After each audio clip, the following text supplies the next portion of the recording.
bu ñuy wax groupe Safeen Média fekk ma fii sama bureau pour ñu waxtaan ci mbirum commune balaa may commencer damay nuyu waa population commune Diass ak population Kër Safi yëpp di leen sant di leen ziar di leen ñaanal yàlla di également ñoo xam ne moom yàlla jëlee nañ leen fii yàlla xar leen àjjana ndax temps yi xam nañ ne métti na trop surtout ak feebar boo xam ne moom mu ngi fii ñu tamit ñu ngi ñaan yàlla dindi feebar bi ci dëkk bi. Donc man Souleymane Faye laa tudd conseiller municipal la également leader mouvement bi ñu tuddee Hun Liggéey mooy ànd liggéey mouvement boobu defe naa umpul kenn ndax depuis 2009 ba léegi 2008 sax ñu ngi ci terrain bi di waxtaan ak nit ñi di jëflanteeg nit ñi je crois que loolu waa Safeen ñu bari xam nañ ko. Donc bu ma recevoir tey benn presse locale ñu fekk si ma sama bureau waxtaan ak man dinaa joxe sama kaddu tuuti ci situation commune générale bi ak évoquer également problème yoo xam ne am na fi moo nañu jànkontool bi ci jëkk mooy comme ni nga ko xamee mooy pôle Daga-Kholpa bi xam ne fan yii yëpp ñu ngi ciy wax ñu ngi ciy soow mais je crois que pôle Daga-Kholpa du léegi la commencé ndax bu ñu fàttali ko décret bi depuis 2013 lañ ko jël ensuite bi ñu ko jëlee ñu commencé tamit élaborer lu ñu wax plan d'urbanisme Dakar Horizon 2035 pôle boobu nekk ci biir Dakar Horizon 2035 yàlla def ñoom ñi yore ministère urbanisme ñëw fa ak yeneen ministères yi ñëw waxtaan ak commune Diass ci par rapport ak le Dakar Horizon 2035 donc pôle Daga-Kholpa bi dafa nekk volet ci Dakar Horizon 2035 donc biñ ko waxtaanee ci commune bi man waxoon naa sama xalaat ci loolu je crois que bu ngeen fàttali ko bi ñu fi jëkkee ñëw li mu leen waxoon mooy nañ toog waxtaan ak population bi xamal leen lan mooy plan d'urbanisme Dakar Horizon 2035 waxal leen également lan mooy pôle Daga-Kholpa ndax bi ñuy bindee décret bi dañoo wax ne pôle Daga-Kholpa mu ngi ci région de Dakar je crois que loolu tamit lu am solo loo xam ne dañ ko waroon a leeral ndax boo xoolee pôle bi yëpp ni ñu ko délimité li ci gën a bare commune Diass la nekk te mu nekk région de Thiès. Malheureusement bi ñuy defar décret bi dañ ci bind région de Dakar département de Rufisque loolu wax naa ko attiré na attention autorité bi yàgg ci loolu ba dernièrement sax bi ñuy waxtaanat encore ci affaire restructuration bi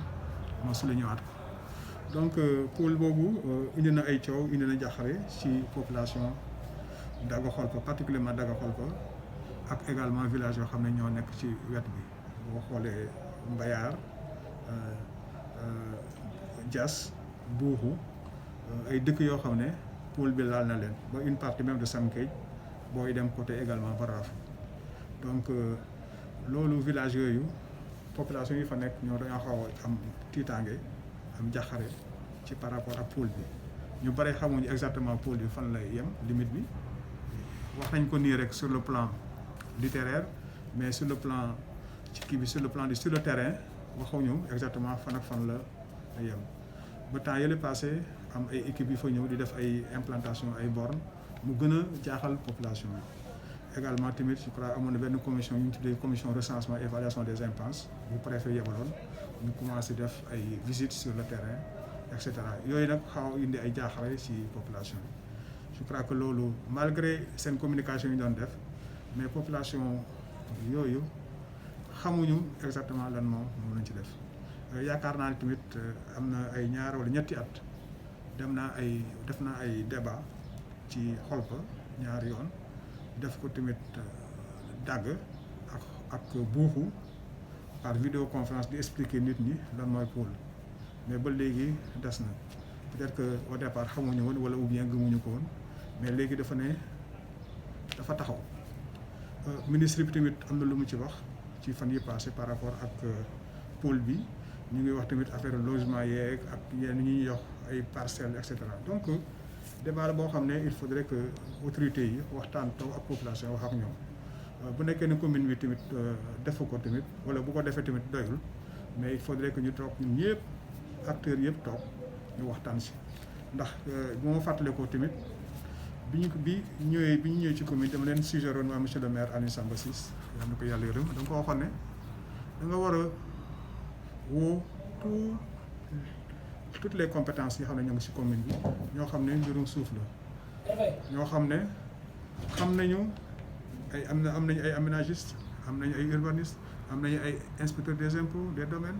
am nañu ay architectes et cetera compétences yooyu cadres yooyu nga toog ñu toog waxtaan seet lan la ñu mën a fexe ba population yi gis seen bopp ci pôle bi je crois que loolu def nañu benn réunion mais malheureusement amul suite mais je crois que yaakaaroon naa ne bés bu ñu taxawaloon kuréel boobu dina yombal lu bari ndax dina fekk compétence yi nekk ci commune bi yi nekk borom xam-xam yoo xam ne ay saafe lañu ay xale yu saafe lañu ñoom mën nañu toog waxtaan ak autorités yi pour seet loo xam ne dina mën a jàppale commune bi pour guider commune bi ci loolu malheureusement loolu amul mais bof léegi daal li ci nekk mooy pôle bi am na xam naa pour dellu ginnaaw dina metti li ci gën a am solo nag mooy ñu fexe ba population Xolpa ak Daga yoo xam ne ñoo nekk ci biir ñu am zone d'extension boo xam ne mat na sëkk boo xam ne dina leen permettre fii ak génération yu ñëw ñu am fu ñu war a dëkk. Deuxièmement également yoo xam ne moom foo xam ne ab dëkkuwaay amu fa wala dañ fa defoon ay lotissement kenn dëkku fa bu nekkee ne état bi di koy jël tamit loolu war nañu xool ak population bi def leen compensation li ñuy wax une compensation juste et préalable wax leen indemniser leen ndax loolu norme la boo xam ne Banque mondiale sax da koy wax booy jël yëfu jàmbur wala bu nekkee ne da ngay kii dafa doon bay fii amatoo lu muy bay na nga fexe ba lépp loo xam ne moom perte su ñuy wax perte de revenu nga jox ko loo xam ne ndàmpaay boo xam ne dina ko jàppale bu baax a baax ndax day dellu nekk day bàyyi toolam nekk ci yeneen activité loolu moom defe naa kenn mënu koo xayma donc il faudrait que ñu toog waxtaan fexe ba barème bi tamit ñu réviser ko de sorte que population yi gis seen bopp mais ñu bañ a appliquer barème mu 2010 boo xam ne yàgg na 2010 ba 2020 bu nekkee ne dañuy sukkandiku foofu rek dina xaw a métti ci population bi je crois que loolu daal moo am solo ñu toog waxtaan. am na yeneen façon yoo xam ne tamit moom promoteur privé yeeg ak société yoo xam ne ñu nga fa main d'œuvre bi tamit ñu fexe ba li ñuy tabax logement tamit moom mu nekk population pour ça fi ñu jël leen en compte tax xam naa corps de métier yëpp population bi am na foofu. Également c'est pas parce que dañuy defal logement rek et sociaux bàyyi ko foofu jox ko ñeneen mais population jas tamit doit être intéressé mais ndax yow bu nekkee c'est pas parce que di ko Xolpa wala di ko Daga rek kenn bañ la si boole si biir ndax am na ñoo xam ne ñu ngi si biir yeneen dëkk yi yeneen am na peut-être am nañu as tuut yoo xam ne mën nañ koo fexee am ñu fexe leen ba boole leen si kii ci pôle bi et pourquoi pas également population boobu tamit ñu organiser leen ba c'est sorte que ñu am seen place foofu je crois que ay waxtaan la yoo xam ne nit ñi war nañ ko toog waxtaan moo gën ñu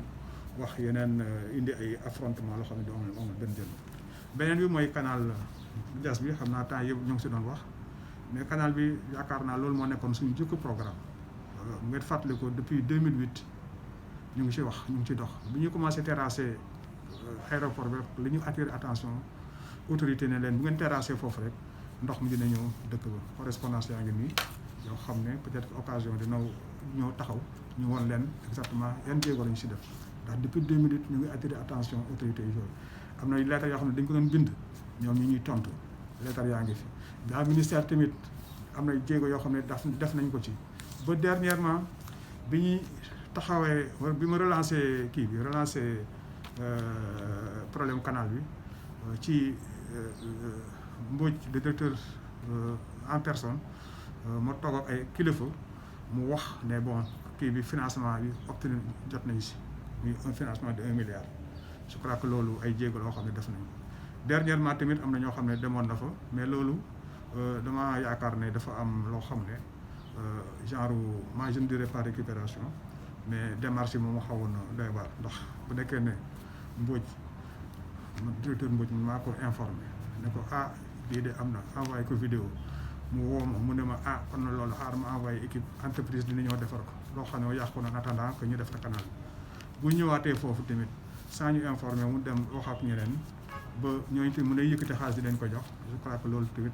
loo xaw a doy waar la mais bof nañu bàyyi comme que xaw na soulagé tuuti mais li am solo lu ñuy soxal li ma gën a soxal moom mooy fexe ba canal bi ñu defar ko dans les normes te loolu tamit suggéré naa tamit ñu def benn comité créer benn comité local de suivi boo xam ne bu nekkee dañ koy rattaché au niveau de la mairie wala feneen yoo xam ne travaux yoo xam ne dañ koy def population bi ak technicien yoo xam ne technicien saa feneen dañ ko mën a suivre xam exactement que lii li ñuy defaral nii sunu njëriñ lañ nekk je crois que loolu c'est extrêmement important moo gën ñu bàyyi entreprise jóge fële rek ñoo defar canal boo xam ne du arranger population wala mu am ay failles yoo xam ne ñu ngi indil ay njëriñ. beneen actualité bi mooy élection maire bi xam ne moom daté nañ ko le 24 je crois que loolu tamit ñu ngi comme ni nga ko waxee sànq rek jàllee monsieur le maire Aliou Samba Ciss yàlla na ko yàlla yërëm léegi monsieur le maire adjoint sur instruction du sous-préfet convoqué nañ gars yi le 24 jeudi pour ñu fal maire je crois que texte yi loolu la ko wax loolu la permettre ndax maire bu nekkee ne jóge na fi dañoo dañ ko war a remplacer bi ñuy commencé loolu ba léegi nag waxee loolu ba léegi tractation yaa ngi fi am nañu déclaration candidature yaa ngi fi mais li may xamal daal mooy 46 conseils yëpp ku ci nekk am nga sañ-sañ yëkkate sa loxo man nag 2014 yaakaar naa mag le défunt maire Aliou Samba Ciss ñoo nekkoon en compétition mu yëkkati loxo bien que xamoon naa ne moom dina ma gagné par rapport ak majorité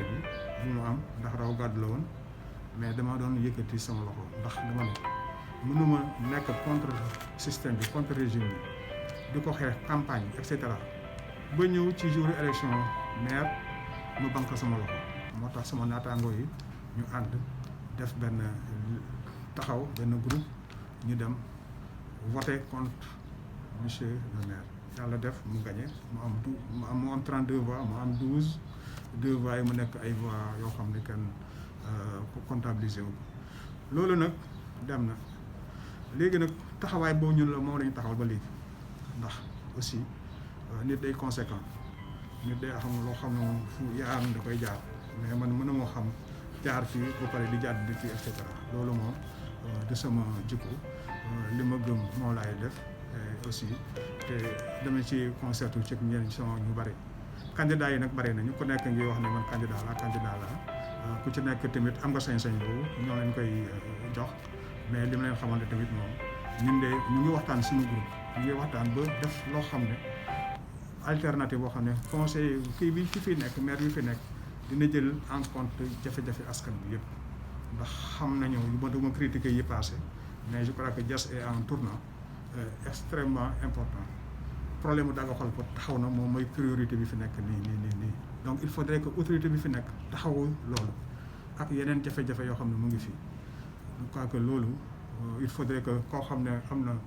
consensus am na koo xam ne mën a rassembler ñëpp kooku yaakaar naa kooku bu taxawee bu fi nekkee dina mën a ñëpp ànd si autour de sa personne dinañu mën a relever les défis mais bañ a gis mbir mi affaire parti bi laa bokk nangam loolu quoi que loolu bu ci amee rek dina indi jafe-jafe te aussi lu ñuy bañ tamit ba maire bi wooku bu nekkee ne benn parti moo ko fal wala leneen ak yeneen loolu dina indi mën na indi gàllankoor wax yi nag bare na li si nekk moom ñu ngi toog di xool di seet ñu ngi organiser suñu bopp mais ñun on est conséquent sur ça si lu ñu doon def je crois que maa ngi waxtaan ak sama nit ñi seet ba bés ba bu jotee di ngeen xam lu ñu war a def mais xam leen ne daal mbir mi l'élection du maire là ça nous intéresse et ça nous interpelle et on ne voudrait pas également fal koo xam ne dina indi ay ŋaayoo wala indi ay division wala indi ay blocage ci commune Diass loolu duñ ko seetaan te duñ ko nangu te aussi duñu influence yi nag ku nekk ngi wax c'est normal on laisse ça mais ñun on est lucide on est serein te xam nañu fu ñu war a jëm maa ngi nuyu ñëpp di sant ñëpp lii nag moom maa ngi rafetlu ndax yow nga jógee fële ñëw ba fekk mi sama bureau di waxtaan ak man ci loolu je crois que bu ma sañoon sax presse bi yëpp ñuy ñëw waxtaan ci loolu mais je crois qu'on aura l'occasion de parler avec d'autres organes de presse ndax ñëpp lañu yemale organes xam nañu seen rôle ci vie wu dëkk bi réseaux sociaux yi moom ñu ngi ciy waxtaan yu bare contribution yu bare na ndax defe naa élection maire bi musul intéressé nit ñi comme bii dafa mel ne sax élection présidentielle pour